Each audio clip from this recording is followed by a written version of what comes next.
ಅಪ್ರಾಪ್ತರಿಗೆ ವಾಹನ ನೀಡಿದರೆ 25,000 ದಂಡ ಹಾಕ್ತೀವಿ. ಎಸ್ಪಿ ರವರಿಂದ ಖಡಕ್ ವಾರ್ನಿಂಗ್. ಚಿಂತಾಮಣಿ ಸಂಚಾರಿ ನಿಯಮಗಳನ್ನು ಗಾಳಿಗೆ ತೂರಿ ವಾಹನ ಚಾಲನೆ ಮಾಡುವ ಅಪ್ರಾಪ್ತರ ಪೋಷಕರನ್ನು ಕರೆಸಿ ಸಂಚಾರಿ ನಿಯಮ ಉಲ್ಲಂಘಿಸಿದರೆ ಕಠಿಣ ಕ್ರಮಗಳ ಜರುಗಿಸುವುದಾಗಿ ಎಸ್ಪಿ ಕುಶಾಲ್ ಚೌಕ್ಸೆ ಎಚ್ಚರಿಕೆ ನೀಡಿದರು. ಇಂದು ಚಿಂತಾಮಣಿ ನಗರ ಭಾಗದಲ್ಲಿ ಅಪ್ರಾಪ್ತರು ಓಡಿಸುತ್ತಿದ್ದ ದ್ವಿಚಕ್ರ ವಾಹನಗಳನ್ನು ಹಿಡಿದು ಚಿಂತಾಮಣಿ ನಗರ ಠಾಣೆ ಪೊಲೀಸರು ದಂಡ ವಿಧಿಸಿ ಅವರ ಪೋಷಕರಿಗೆ ಕಾನೂನಿನ ಅರಿವು ಮೂಡಿಸಲಾಯಿತು. ಈ ವೇಳೆ ಎಸ್ಪಿ ಕುಶಾಲ್ ಚೌಕ್ಸೆರವರು ಮಾತನಾಡಿ, ಹೆಲ್ಮೆಟ್ ಧರಿಸಲು ಉದಾಸೀನತೆ ತೋರುವ ಜೊತೆಗೆ ಸಂಚಾರಿ ನಿಯಮ ಉಲ್ಲಂಘಿಸುವುದು ಸರಿಯಲ್ಲ. ವಾಹನ ಸಂಚಾರ ನಿಯಮ ಎಲ್ಲೆಡೆ ಅನ್ವಯವಾಗುತ್ತದೆ. ವಾಹನ ಸವಾರರು ತಪ್ಪದೇ ಪಾಲಿಸಬೇಕೆಂದು ಸೂಚಿಸಿದರು. ಅಪ್ರಾಪ್ತ ವಯಸ್ಸಿನ ವಾಹನ ಚಾಲಕರ ನಿಯಂತ್ರಣ ಕುರಿತು ಜಿಲ್ಲೆಯ ಎಲ್ಲ ತಾಲೂಕಿನಲ್ಲಿ ಪೊಲೀಸರು ಕಾರ್ಯಾಚರಣೆ ನಡೆಸುತ್ತಿದ್ದು, ಇಲ್ಲಿಯವರೆಗೆ ಚಿಕ್ಕಬಳ್ಳಾಪುರದಲ್ಲಿ 40 ಹಾಗೂ ಬಾಗೇಪಲ್ಲಿಯಲ್ಲಿ 22 ವಾಹನಗಳು ವಶಕ್ಕೆ ತೆಗೆದಿದ್ದು, ಅವರ ಪೋಷಕರನ್ನ ಕರೆಸಿ ಕಾನೂನಿನ ಅರಿವು ಮೂಡಿಸಲಾಗಿದೆ. ಅಪ್ರಾಪ್ತರಿಗೆ ಯಾವುದೇ ಕಾರಣಕ್ಕೂ ವಾಹನ ನೀಡಬಾರದು. ಇದು ಮುಂದುವರಿದರೆ ಕ್ರಮ ಕೈಗೊಳ್ಳಲಾಗುವುದು. ಸಂಚಾರಿ ನಿಯಮ ಪಾಲಿಸದೆ ವಾಹನ ಚಲಾಯಿಸುವವರ ಮೇಲೆ ಹದ್ದಿನ ಕಣ್ಣಿಡಲಾಗಿದೆ ಎಂದು ತಿಳಿಸಿದರು.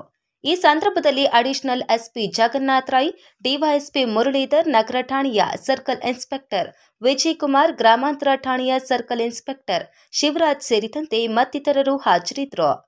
ವರದಿ ನವೀನ್ ಕಿರಣ್, ಚಿಂತಾಮಣಿ.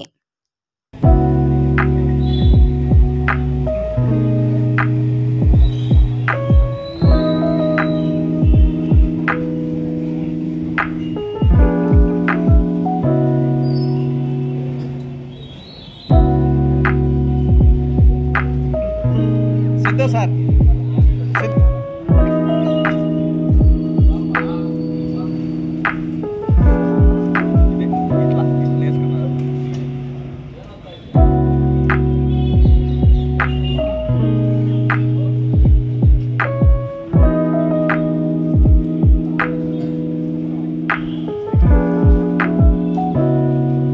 अंजना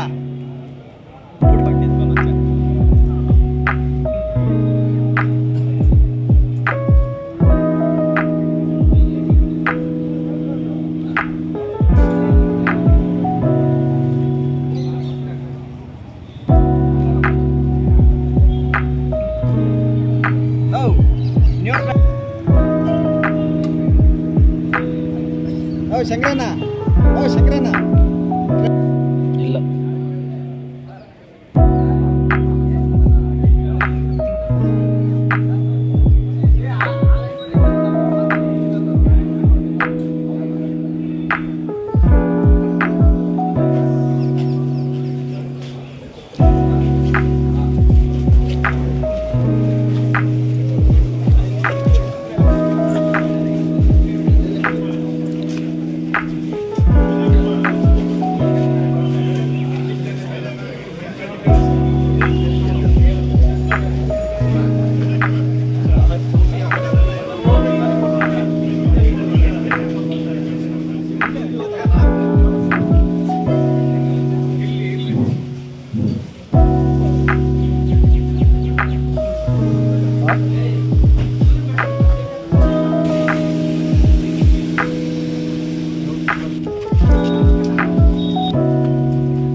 ಕ್ಲಿಯರ್ ಆಗಿ ಹೇಳ್ತಾ ಇದ್ದಾರೆ.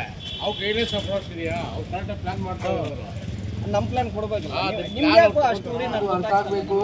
ಅರ್ಥ ಆಗಲ್ಲ तो ಯಾರ್ದು ಗಾಡಿ ಬಿಡಲ್ಲ.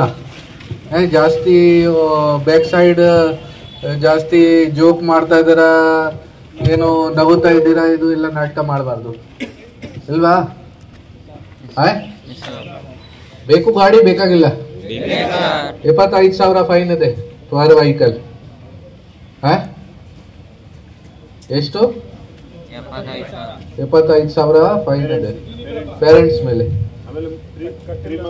ಮತ್ತೆ ಗಾಡಿ ಸೀಸ್ ಆಗುತ್ತೆ, ಲೈಸೆನ್ಸ್ 1 ವರ್ಷಕ್ಕೆ ಕ್ಯಾನ್ಸಲ್ ಆಗುತ್ತೆ, ಗಾಡಿದು ರಿಜಿಸ್ಟ್ರೇಷನ್ 1 ವರ್ಷ ಕ್ಯಾನ್ಸಲ್ ಆಗುತ್ತೆ. ರೋಡ್ ಮೇಲೆ ಯೂಸ್ ಮಾಡಕ್ಕೆ ಆಗಲ್ಲ ಗಾಡಿ.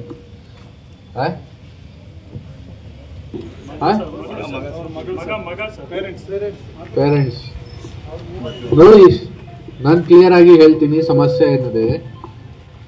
ಈಗ ಬಿಲೋ 18 ಅಂದರೆ minor, under age driving allowed ಇಲ್ಲ. ಮೋಟಾರ್ ವೆಹಿಕಲ್ ಆ್ಯಕ್ಟ್ ಪ್ರಕಾರ ಯಾರು ಅಂಡರ್ ಏಜ್ ಡ್ರೈವಿಂಗ್ ಮಾಡ್ತಾ ಇದ್ದಾರ ಅವ್ರ ಮೇಲೆ 25,000 ಫೈನ್ ಇದೆ. ಅವ್ರ ತಂದೆ ತಾಯಿ ಮೇಲೆ ಅಥವಾ ಯಾರ್ದು ಗಾಡಿ ಇದೆ ಆ ಓನರ್ ಮೇಲೆ, ಯಾರು ಅವ್ರಿಗೆ ಗಾಡಿ ಕೊಟ್ಟಿದ್ದೀರ, 3 ವರ್ಷ ಅದು ಶಿಕ್ಷೆ ಇದೆ. 1 ವರ್ಷ ಗಾಡಿ ಸೀಸ್ ಆಗುತ್ತೆ, ರಿಜಿಸ್ಟ್ರೇಷನ್ ಕ್ಯಾನ್ಸಲ್ ಆಗುತ್ತೆ, ಮತ್ತೆ ನಿಮ್ಮ ತಂದೆ ತಾಯಿ ವಗರದು ಯಾವುದು ಲೈಸೆನ್ಸ್ ಇದೆ ಅದು ಕೂಡ ಸೀಸ್ ಆಗುತ್ತೆ ಅಲ್ವಾ. ಸೊ ಈಗತೂ ನೀವು ಎಲ್ಲರೂ ಸುಮಾರು ಜನ ಇವತ್ತು ನಾನು ನೋಡ್ತಾ ಇದ್ದೀನಿ ತುಂಬ ಕಡಿಮೆ ಏಜ್ ಇದೆ, ಓಡಾಡ್ತಾ ಇದ್ದಾರೆ. ಮೇ ಬಿ ಸುಮಾರು ಜನ ನಾವು ಚೆಕ್ ಮಾಡ್ತೀವಿ, ವೀಲಿಂಗ್ ವಗೇರೆ ಕೂಡ ಮಾಡ್ತಾರೆ, ರೇಸ್ ಡ್ರೈವಿಂಗ್ ಕೂಡ ಮಾಡ್ತಾರೆ. ಸಮಸ್ಯೆ ಏನಿದೆಯಾ ನಾವು ನೋಡ್ತಾ ಇದ್ದೀವಿ, ಪ್ರತಿದಿನ ಹೆಚ್ಚಿನ ಸಂಖ್ಯೆಯಲ್ಲಿ ಆಕ್ಸಿಡೆಂಟ್ಸ್ ಆಗ್ತಾ ಇದೆ. ಮತ್ತೆ ಮಕ್ಕಳದು ಆಕ್ಸಿಡೆಂಟ್ಸ್ ಜಾಸ್ತಿ ಆಗ್ತಾ ಇದೆ, ಡೆತ್ ಆಗ್ತಾ ಇದೆ.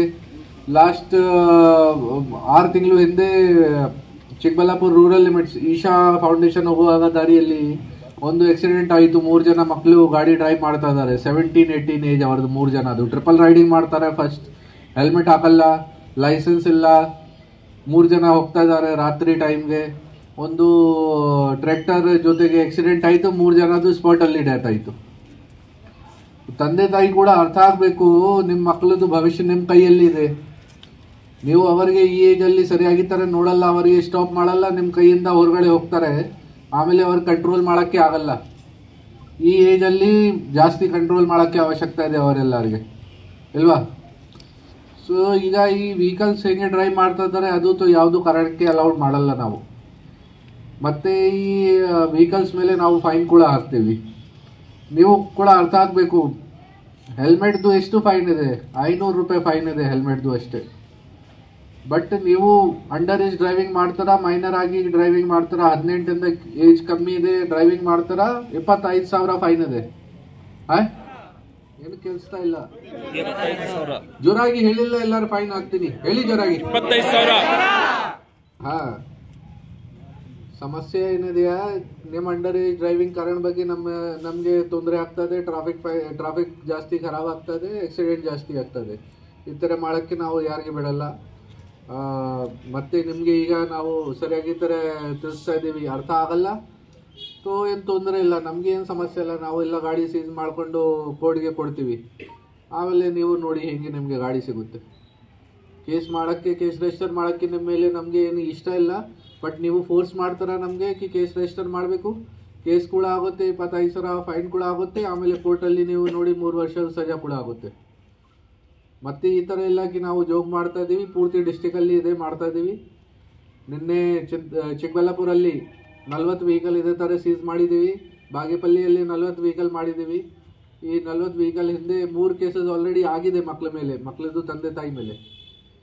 ಅರ್ಥ ಆಗಬೇಕು, ಯಾರು ನಮಗೆ ಈ ಥರ ಸಿಗ್ತಾರ, ಗಾಡಿ ಓಡಾಡ್ತಾ ಇದ್ದಾರ ರೋಡಲ್ಲಿ, ಯಾರು ಈ ಥರ ಮತ್ತೆ ಸಿಗ್ತಾರ, ನಾವು ಕೇಸ್ ರಿಜಿಸ್ಟರ್ ಮಾಡಿಕೊಂಡು ಡೈರೆಕ್ಟ್ 3 ಇಯರ್ಸ್ದು ಪನಿಷ್ಮೆಂಟ್ ಇದೆ. ಅರ್ಥ ಆಗಬೇಕು, ಸೀರಿಯಸ್ ಆಗಿ ತಗೋಬೇಕು. ಅದನ್ನು ಏನು ತೊಂದರೆ ಕೊಡಬೇಕು ಪಬ್ಲಿಕ್ಗೆ ಈ ಕಾರಣ ಬಗ್ಗೆ ಮಾಡ್ತಾ ಇದ್ದೀವಿ. ಈ ಥರ ಇಲ್ಲ. ನೀವು ಟ್ರಾಫಿಕ್ ರೂಲ್ಸ್ ಫಾಲೋ ಮಾಡಬೇಕು, ಲೈಸೆನ್ಸ್ ಇರಬೇಕು ನಿಮ್ಮ ಹತ್ರ, ಮತ್ತು ಹೆಲ್ಮೆಟ್ ಯೂಸ್ ಮಾಡಬೇಕು. ಇದು 2 ಇರ್ತದೆ ನಿಮ್ಮ ಹತ್ರ, ಅಥವಾ ನಿಮ್ಮ ಗಾಡಿ ಸ್ಟಾಪ್ ಮಾಡೋಕ್ಕೆ ಅವಶ್ಯಕತೆ ಇಲ್ಲ. ಅರ್ಥ ಆಗಬೇಕು. ಎಲ್ಲಿಂದ ಬೆಂಗಳೂರಿಗೆ ಹೋಗ್ತಾರ, ಬೆಂಗಳೂರು ಪಕ್ಕದಲ್ಲಿ ಇದೆ 60 ಕಿಲೋಮೀಟರ್ ಇದೆ, ಹೆಲ್ಮೆಟ್ ಹಾಕ್ತಾರಲ್ಲ ಅಲ್ಲಿ. ಬೇರೆ ಚಿಂತಾಮಣಿ ಹಾಕೋಕ್ಕೆ ಏನು ತೊಂದರೆ ಇದೆ? ಆಕ್ಸಿಡೆಂಟ್ ಬೆಂಗಳೂರಲ್ಲಿ ಆಗಲ್ಲ, ಚಿಂತಾಮಣಿಯಲ್ಲಿ ಆಗಲ್ಲ. ಸೇಫ್ಟಿಗೆ ಹಾಕ್ತಾರ, ನಿಮ್ಮ ಸೇಫ್ಟಿಗೋಸ್ಕರ ಇದೆ. ಈ ಟ್ರಾಫಿಕ್ ರೂಲ್ಸ್ ಏನೇನೆ ನಿಮಗೆ ತೊಂದರೆ ಕೊಡೋಕ್ಕೆ ರೂಲ್ಸ್ ಮಾಡಿದ್ದಾರೆ, ನಿಮ್ಮಿಂದ ಫೈನ್ ತಗೋಬೇಕು. ಈ ಥರ ಇಲ್ಲ, ನಿಮ್ಮ ಸೇಫ್ಟಿಗೋಸ್ಕರ ಇದೆ. ಇಲ್ಲ, ಓಕೆ, ನೀವು ಎಲ್ಲರೂ ಟ್ರಾಫಿಕ್ ರೂಲ್ಸ್ ಫಾಲೋ ಮಾಡ್ತಾರ, ನಮ್ಮ ಕೆಲಸ ಕಡಿಮೆ ಆಗುತ್ತೆ. ನಮ್ಗೆ ಏನು ಅವಶ್ಯಕತೆ ಇದೆ ರೋಡಲ್ಲಿ ನಿಂತ್ಕೊಳ್ಳೋಕ್ಕೆ? ನೀವು ಟ್ರಾಫಿಕ್ ರೂಲ್ಸ್ ಫಾಲೋ ಮಾಡ್ತಾರ ಅದು ಇಲ್ವಾ? ನಾವು ಬೇರೆ ಕೆಲಸ ನೋಡ್ತೀವಿ. ಈಗ ಸಾಹೇಬರೆಲ್ಲ ಹೇಳಿದರು, ನಮ್ಮ SP ಸಾಹೇಬರು, ಅಡಿಷನಲ್ ಸಾಹೇಬರು, ಪೊಲೀಸರು ಇರೋದೇ ಪಬ್ಲಿಕ್ಗೋಸ್ಕರ.